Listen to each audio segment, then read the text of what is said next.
धन वैभव सुख शांति देना, भय जन जंजाल से मुक्ति देना, संकट से लड़ने की शक्ति देना। हे विश्वकर्मा, हे विश्वकर्मा। नमस्कार, मैं हूं शिखा झा और आप देख रहे हैं सूत्रकार समाचार। और इस संडे स्पेशल में हम क्यों ना आज के ही दिन की बात करें, यानी कि विश्वकर्मा पूजा की। ओम जय श्री विश्वकर्मा, ओम जय श्री विश्वकर्मा। हर साल विश्वकर्मा पूजा कन्या संक्रांति को मनाई जाती है। इस दिन भगवान विश्वकर्मा का जन्म हुआ था, इसलिए इसे विश्वकर्मा जयंती भी कहते हैं। इस बार विश्वकर्मा जयंती 17 सितंबर को रविवार के दिन मनाई जा रही है। दरअसल विश्वकर्मा को दुनिया का सबसे पहला इंजीनियर और वास्तुकार माना जाता है, इसलिए इस दिन उद्योगों, फैक्ट्रियों और हर तरह के मशीन की पूजा की जाती है। यह पूजा सभी कलाकारों, बुनकर, शिल्पकारों और औद्योगिक घरानों द्वारा की जाती है।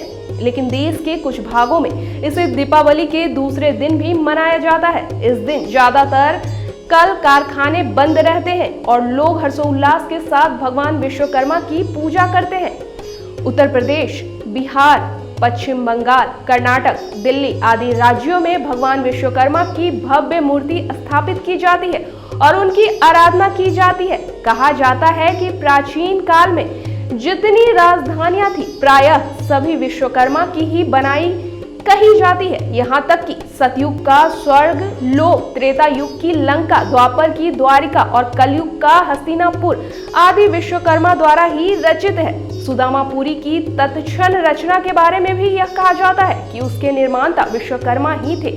इससे यह आशय लगाया जाता है कि धन्य, धान्य और सुख समृद्धि की अभिलाषा रखने वाले पुरुषों को बाबा विश्वकर्मा की पूजा करना आवश्यक और मंगलदायी है।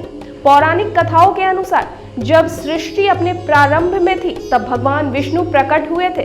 वो क्षीर सागर में से शस्या पर थे। विष्णु जी की नाभि से कमल निकला था। इसी कमल से ब्रह्मा जी, उनके 4 मुख थे, प्रकट हुए थे। ब्रह्मा जी के पुत्र का नाम वासुदेव था। वासुदेव धर्म की वास्तु नामक स्त्री से जन्मे 7वें पुत्र थे। इसका पत्नी का नाम अंगरथी था।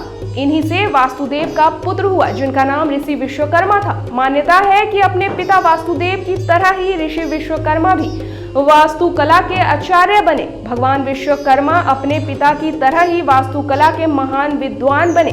कहा जाता है कि भगवान विश्वकर्मा ने विष्णु जी का सुदर्शन चक्र, शिव जी का त्रिशूल, भगवान कृष्ण की द्वारिका नगरी, पांडवों की इंद्रप्रस्थ नगरी, पुष्पक विमान, इंद्र का व्रज, सोने की लंका बनाई थी। लंका में सोने के महल का निर्माण शिव जी के लिए भी इन्होंने ही किया था। ऐसा कहा जाता है कि महल की पूजा के दौरान रावण ने इसे दक्षिणा के रूप में ले लिया था।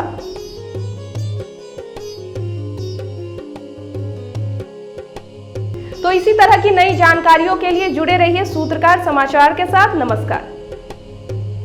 अगर आपको हमारा वीडियो पसंद आता है तो हमारे चैनल को लाइक, शेयर और सब्सक्राइब करना ना भूलें।